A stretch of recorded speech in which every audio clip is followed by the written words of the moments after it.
एक दिन एक नेक सीरत औरत अपने शौहर के साथ आराम से दस्तरखान पर बैठी खाना खा रही थी। घर में सुकून था, लेकिन अचानक दरवाजे पर हल्की सी दस्तक हुई। औरत उठी, दरवाजा खोला। सामने एक बूढ़ा मुसाफिर खड़ा था, कपड़ों से परेशान हाल लग रहा था। उसने आहिस्ता से कहा, बेटी, अगर खाने का कोई टुकड़ा मिल जाए तो अल्लाह तुम्हें खुशियां देगा। औरत का दिल पसीज गया। वो प्लेट उठाने ही लगी थी कि पीछे से उसका शौहर गुस्से से बोला, रख दो, आज हमारा खाना कम है, किसी को कुछ देने की जरूरत नहीं। औरत ने अदब से कहा, मगर वो भूखा है। शौहर चिल्ला उठा, मैंने कहा ना, कुछ नहीं देदा।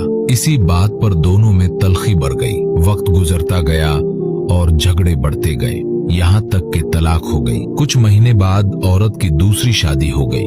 नया शौहर नरम दिल था, घर में सुकून था। एक शाम दोनों खाना खाने बैठे ही थे कि दरवाजे पर फिर दस्तक हुई। औरत उठी, देखा तो एक फकीर खड़ा था, कमजोर, थका हुआ, मगर उसकी आंखों में एक अजीब बेबसी थी।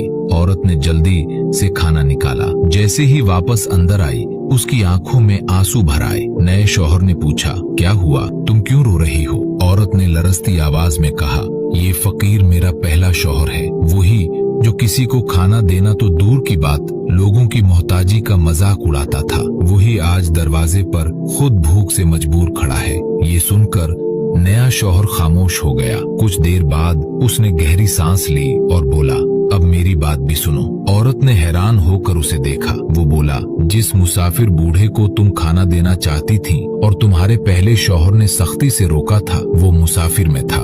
मैंने तुम्हारे अखलाक देखे थे, तुम्हारा दर्द, तुम्हारी सखावत, उसी ने मुझे तुमसे शादी करने पर राजी किया।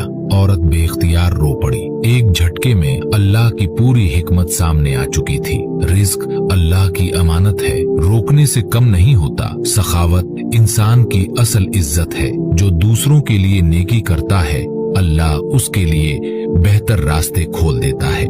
जो घमंड करता है, वक्त उसे जरूर झुका देता है।